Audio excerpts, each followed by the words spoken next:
नमस्कार। नमस्कार। आज हम एक काफ़ी दिलचस्प शख्सियत राजर्षि नंदी, उनके जीवन, उनकी शिक्षाओं और उनके कामों की थोड़ी गहराई में उतर रहे हैं। हाँ, बिल्कुल। हमारे पास देखिए जानकारी के कई स्रोत हैं। उनकी ऑफिशियल बायोग्राफी है, उनकी किताब आध्यात्मिकता पर रीडर्स के मिले-जुले रिएक्शंस हैं, हाँ, वो भी है। उनके फाउंडेशन KBOF की वेबसाइट से जानकारी है, एक लंबा इंटरव्यू है, उसका ट्रांसक्रिप्ट है और यहाँ तक कि न्यूरो साइंस पर उनके एक रिसर्च पेपर का सार भी मिला है। हाँ, वो भी काफ़ी इंटरेस्टिंग है। तो आज हमारा मकसद है राजर्षि नंदी के आध्यात्मिक रास्ते को समझना, खास तौर पर शाक्त परंपरा और तंत्र साधना के नजरिए से। हम्म, हम ये जानने की कोशिश करेंगे कि उनके विचारों में क्या खास है और वे साधकों को, मतलब जो इस रास्ते पर चल रहे हैं, उन्हें इसकी मुश्किलों से निकलने में कैसे मदद करते हैं। हाँ, ये जानना ज़रूरी है। चलिए शुरू करते हैं। बिल्कुल। तो सबसे पहले उनकी यात्रा पर एक नज़र डालते हैं। कोलकाता में जन्म हुआ, शुरुआती पढ़ाई वहीं हुई। फिर बैंगलोर में इंजीनियरिंग की पढ़ाई के दौरान, जैसा कि उनकी बायोग्राफी बताती है, उनकी मुलाकात एक गुरु से हुई और कुछ कुछ अजीब सी घटनाएं हुई हाँ, मैंने भी पढ़ा। जिनसे उनकी दिलचस्पी, मतलब धर्म और आध्यात्मिक अभ्यास की तरफ बढ़ गई। हम्म, ये एक टर्निंग पॉइंट था शायद। हाँ, बिल्कुल। और बायोग्राफी ये भी बताती है कि वक्त के साथ उनका जो अभ्यास था, वो गहरा होता गया। अच्छा, उन्हें 2 अलग-अलग तांत्रिक गुरुओं और परंपराओं से दीक्षा भी मिली। 2 अलग-अलग। हाँ, वे खुद को भैरव और भगवती का उपासक मानते हैं और उनका रास्ता कौल तंत्रोपासना का है। कौल तंत्रोपासना, हम्म, ये क्या है, थोड़ा समझाएंगी? देखिए, ये तंत्र की ही एक, कह सकते हैं कि जटिल और उन्नत शाखा है। इसमें कुछ खास पद्धतियां होती हैं, खास देवी देवताओं की उपासना पर जोर होता है। हम्म, तो ये सिर्फ एक लेबल नहीं है, ये उनके पूरे अप्रोच को, उनके नजरिए को दिखाता है। समझ गया। और उनके लेखन और बातचीत में खासकर शाक्त परंपराओं पर काफी गहरी बातें मिलती हैं, ऐसा लगता है। बिल्कुल। ये सिर्फ किताबी ज्ञान नहीं लगता, ऐसा लगता है जैसे उनके अपने अनुभव। हाँ, और दूसरे साधकों के साथ जो उनकी बातचीत हुई है, उसका निचोड़ है। हाँ हाँ। उनकी बायोग्राफी भी यही कहती है कि वो सनातन धर्म के समझ को और बेहतर बनाने की कोशिश कर रहे हैं और बहुत से लोगों को उनकी साधना में गाइड भी करते हैं। अच्छा। उनका जो मुख्य फोकस है वो तंत्र साधना पर है, मतलब मंत्र जप और देवता की उपासना, ये बहुत अहम है। लेकिन वो सिर्फ खुद ही अभ्यास नहीं करते, दूसरों को भी सिखाते हैं। हाँ, बिल्कुल। बात सिर्फ यहीं तक नहीं है, वे बातचीत, लेखन और रिट्रीट के जरिए दूसरों को सिखाने का काम भी काफी एक्टिवली करते हैं। अच्छा, मतलब ज्ञान बांटते भी हैं। हाँ, अपने तक नहीं रखते। उनकी एक किताब भी है, आध्यात्मिकता। स्रोतों से पता चला कि ये किताब हिंदू आध्यात्मिकता को एक साधक के नजरिए से देखने की कोशिश है। हाँ, ये उन बुनियादी विचारों पर बात करती है जो आध्यात्मिकता के मूल में है और आज के जमाने में उनका क्या मतलब है। सुना है इसमें अलग अलग योगियों और साधकों के साथ उनके अनुभवों का जिक्र भी है। हाँ, बिल्कुल है। और इस किताब पर अगर आप पाठकों की प्रतिक्रियाएं देखें, जैसे गुड रीड्स वगैरह पर, हाँ हाँ, तो काफी मिली-जुली हैं, लेकिन ज्यादातर पॉजिटिव हैं। कई लोगों ने माना कि ये शुरुआती लोगों के लिए बहुत अच्छी है, सीधी और सरल भाषा में लिखी गई है। अच्छा, मतलब आसान है समझना? हाँ, काफी हद तक। कुछ पाठकों ने लिखा कि ये जानी पहचानी बातों पर भी एक नई गहरी सोच देती है और साधना के लिए फिर से जोश जगाती है। एक पाठक का तो कहना था कि जो लोग तंत्र साधना से आध्यात्मिक तरक्की करना चाहते हैं, उन्हें जरूर पढ़नी चाहिए। अच्छा, और क्या बातें सामने आई रिव्यूज में? कुछ नेगेटिव भी था? नेगेटिव से ज्यादा कुछ अलग तरह की बातें थीं। जैसे कुछ समीक्षकों ने ये कहा कि ये किताब आजकल जो आध्यात्मिकता के नाम पर धोखाधड़ी चल रही है ना। हाँ, वो तो बहुत है। उससे बचने में मदद करती है, क्योंकि ये बुनियादी सिद्धांतों को सही तरह से समझने पर जोर देती है। ये तो अच्छी बात है। एक पाठक ने तो लेखन शैली की भी तारीफ की थी, कहा कि वो शांत और संतुलित है, जिससे लेखक की नीयत साफ लगती है।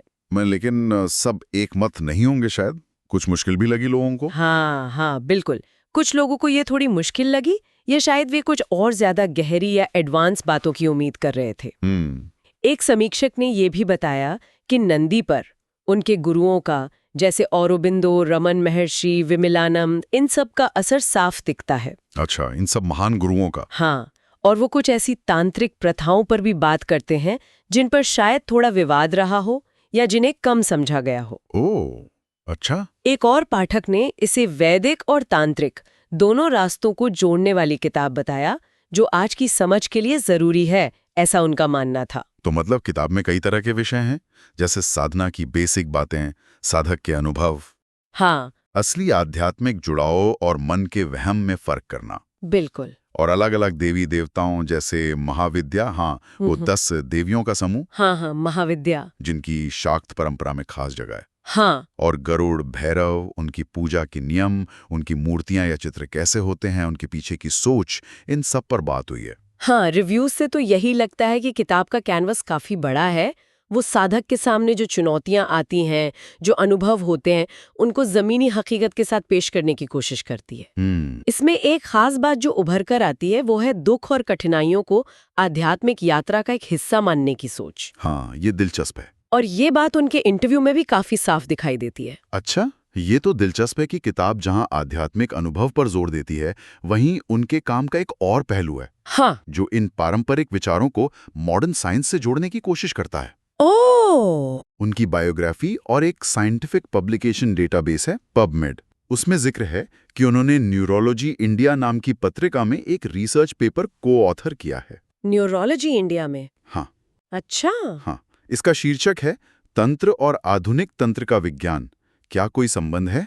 ये तो बिल्कुल अलग दिशा लग रही है। हाँ, ये वाकई एक अनूठी कोशिश है।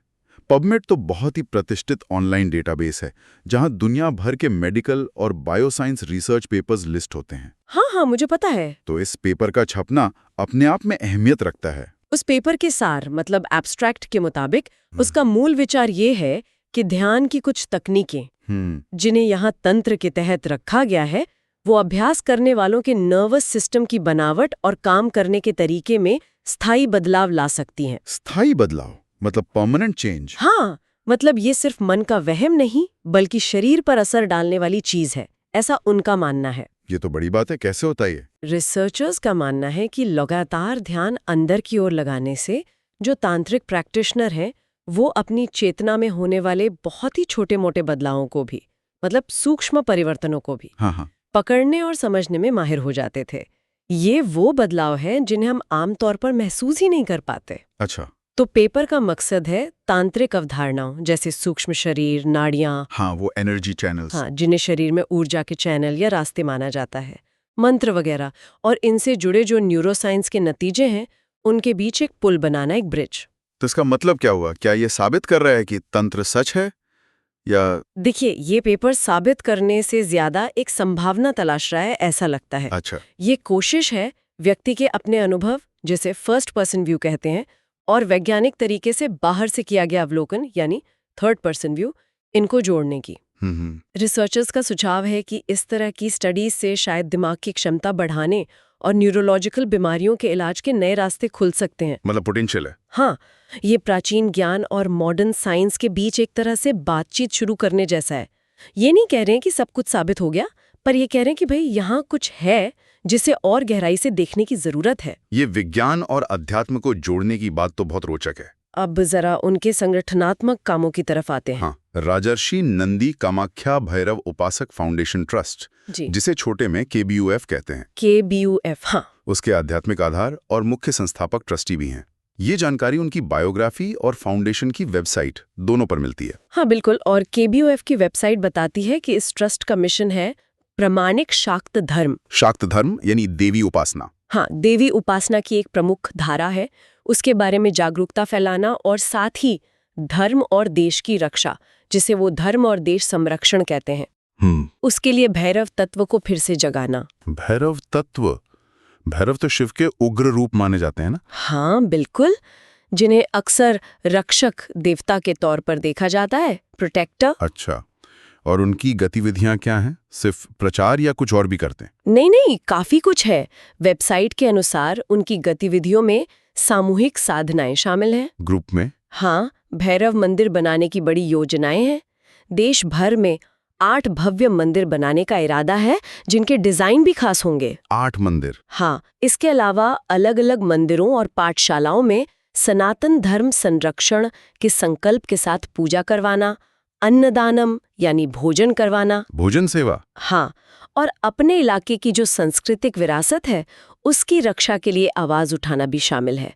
मतलब काम काफी फैला हुआ है। उनकी वेबसाइट पर एक भैरव साधना इनिशिएटिव का भी जिक्र था, ये क्या चीज है? हाँ, ये एक दिलचस्प पहल है। बताया गया है कि हर महीने कृष्ण पक्ष की अष्टमी तिथि को, कृष्ण पक्ष अष्टमी, हाँ, उस दिन दुनिया भर में फैले भक्त एक साथ एक ही समय पर सनातन धर्म की रक्षा का संकल्प लेकर भगवान भैरव के नाम मंत्र का जप करते हैं। एक साथ पूरी दुनिया में? हाँ, ऐसा उनका दावा है। और कमाल की बात यह है कि वेबसाइट के मुताबिक सिर्फ एक साल में ही ये कुछ हजार जपों से बढ़कर करीब 80 लाख जप प्रति माह तक पहुंच गया है। 80 लाख? हाँ, जिसमें 1500 से ज्यादा लोग जुड़ चुके हैं, ऐसा लिखा है। ये दिखाता है कि कैसे एक विचार लोगों को जोड़ सकता है। ये तो काफी बड़ा स्केल है। तो ये उनके काम का वो पहलू है जो सिर्फ व्यक्तिगत साधना या ज्ञान बांटने तक नहीं रुकता, बल्कि समुदाय बनाने और धर्म संरक्षण के लिए जमीनी स्तर पर ठोस कोशिशें करने तक जाता है। मतलब एक्शन में बदलना। हाँ, उनके विचारों को एक्शन में बदलने जैसा है। ये तो हुई उनके संगठन और बाहरी मिशन की बात, लेकिन व्यक्तिगत साधना के स्तर पर उनकी मुख्य शिक्षाएं क्या हैं? उनके एक इंटरव्यू से इस पर कुछ रोशनी पड़ती है। हाँ, द रणवीर शो वाला इंटरव्यू है ना? हाँ, वही। इसमें उन्होंने इष्ट देवता यानी अपने सबसे प्रिय देवता के प्रति पूरे समर्पण पर बहुत जोर दिया। समर्पण। उनका कहना था कि सब कुछ, अच्छा हो या बुरा, उसे देवता की ही इच्छा मानकर स्वीकार करना चाहिए। ये सुनने में शायद थोड़ा मुश्किल लगे कई लोगों को। हाँ, ये पूर्ण समर्पण की बात है, आसान नहीं है। और इसी से जोड़ते हुए उन्होंने ये भी कहा कि कभी-कभी दर्द या तकलीफ, हाँ, वो हमें ईश्वर की याद दिलाने का एक तरीका हो सकती है। अच्छा। ये हमें आध्यात्मिक तौर पर ऊपर उठने में मदद कर सकती है, जबकि सिर्फ सुख सुविधाएं हमें वहीं का वहीं रोक सकती हैं। ये तो सोचने वाली बात है। उन्होंने वाल्मीकि रामायण का उदाहरण भी दिया कि भगवान राम ने भी सीता माँ की खोज में तनाव और दुख महसूस किया था। इससे पता चलता है कि दुख भी जीवन का हिस्सा है। हाँ, वो तो है। जरूरी ये है कि हम अपनी गलतियों को समझें, उन्हें सुधारें और सबसे पहले अपने देवता से माफी मांगे। इंटरव्यू में श्री अरविंदो का उदाहरण भी बड़ा मार्मिक था। हाँ, वो जेल वाला किस्सा। हाँ, जब उन्हें आजादी की लड़ाई के दौरान जेल में अकेले बंद कर दिया गया था, तो वो मुश्किल हालात उनकी साधना को और गहरा करने का जरिया बन गए। उन्होंने वहां गीता पढ़ी और उस अंधेरे और अकेलेपन में उन्हें हर चीज में कृष्ण दिखने लगे। वो एक क्रांतिकारी से आध्यात्मिक गुरु बन गए। हाँ, ये दिखाता है कि संकट कैसे बदलाव ला सकता है। बिल्कुल। और प्रसिद्धि के साथ जो चुनौतियां आती हैं, उस पर भी बात हुई। हाँ, फेम। नंदी ने अपने अनुभव से बताया कि जब कोई पब्लिक लाइफ में आता है, तो जहां 80-90% लोग अच्छा सोचते हैं, वहीं 10% ऐसे भी हो सकते हैं जो जलन, नफरत या द्वेष रखें। हाँ, ये तो होता है। ये जो नकारात्मक ऊर्जा है, जिसे आम भाषा में नजर या बुरी नजर कहते हैं, नजर लगना, हाँ, वो सच में नुकसान पहुंचा सकते हैं। इसीलिए कवचम जैसी सुरक्षा की प्रथाओं का महत्व है। कवचम, ये क्या होता है? कवचम एक तरह का आध्यात्मिक कवच या ढाल समझ लीजिए। आध्यात्मिक कवच? हाँ? ये आमतौर पर विशेष मंत्रों या ध्यान की प्रक्रियाओं से बनता है, जिनके बारे में माना जाता है कि वे नकारात्मक प्रभावों से बचाते हैं। ये खुद की आध्यात्मिक ऊर्जा को सुरक्षित रखने का एक तरीका है, खासकर जब आप बहुत से लोगों के बीच हो। अच्छा, इंटरेस्टिंग। इंटरव्यू में एक और दिलचस्प बात थी, उन्होंने फाइट क्लब फिल्म का जिक्र किया। Fight club? हाँ। साधना में दृढ़ता यानी टिके रहने पर जोर देने के लिए, मतलब हार ना मानने वाला रवैया, चाहे कितनी भी मुश्किलें क्यों ना आए। अच्छा। हर बार गिरने के बाद उठकर फिर से लड़ने की हिम्मत। उनका कहना था कि देवता ऐसे योद्धाओं को पसंद करते हैं जो मैदान नहीं छोड़ते। ये बात तो सही है। इंटरव्यू का निचोड़ यही था कि मुश्किलें साधना को और पक्का करने का मौका होती हैं। हाँ। साधना का असली मकसद बाहरी हालात चाहे जैसे भी हों, अपने इष्ट देवता के साथ एक खुशी का, एक आनंद का जुड़ाव महसूस करना है। आनंद का जुड़ाव। हाँ, और इसी बातचीत में उन्होंने KBOF की भैरव मंदिर परियोजना को अपना मिशन नंबर 1 बताया। Mission number 1? हाँ, जो उनके धर्म संरक्षण के संकल्प को दिखाता है। उन्होंने ये भी साफ किया कि वे तो सिर्फ एक जरिया हैं, काम तो भैरव की इच्छा से ही होगा। और अगर वे नाकाम भी होते हैं तो भैरव किसी और को चुन लेंगे, लेकिन काम होकर रहेगा। ये एक तरह का समर्पण और मिशन का मिला जुला रूप है। तो हमने राजर्षि नंदी के काम को कई अलग अलग पहलुओं से देखा। एक तरफ पारंपरिक अभ्यास हैं जैसे कौल तंत्र और शाक्त धर्म। हाँ, बिल्कुल पारंपरिक। तो दूसरी तरफ आधुनिक दुनिया से जुड़ाव है, जिसमें लिखना, बात करना, रिसर्च करना और एक फाउंडेशन चलाना शामिल है। दोनों का मेल है। साधना, भक्ति, मुश्किलों में भी टिके रहना और आध्यात्मिक सिद्धांतों को जीवन में उतारना, जैसे कि सुरक्षा के लिए कवचम का इस्तेमाल या धर्म संरक्षण का बीड़ा उठाना, ये सब बातें उनके काम में साफ दिखती हैं। हाँ, काफी स्पष्ट है ये बातें। ये परंपरा और आधुनिकता का एक वाकई दिलचस्प मेल लग रहा है। हाँ, और यहाँ एक सवाल मन में आता है। परंपरा, व्यक्तिगत अनुभव, वैज्ञानिक पड़ताल की कोशिश और संगठित रूप से काम करना, इस पूरे मिश्रण का कौन सा पहलू आज के दौर में किसी व्यक्ति के लिए अपनी समझ बनाने या जीवन में अर्थ खोजने में सबसे ज्यादा मददगार हो सकता है? ये अच्छा सवाल है। क्या ये प्राचीन तांत्रिक प्रथाओं की गहराई है, या व्यक्तिगत साधना से मिलने वाले अनुभव, या फिर विज्ञान और अध्यात्म के बीच पुल बनाने की एक कोशिश, या फिर वो कम्युनिटी वाला पहलू? हाँ, या फिर एक समुदाय के तौर पर मिलकर किसी बड़े लक्ष्य के लिए काम करना।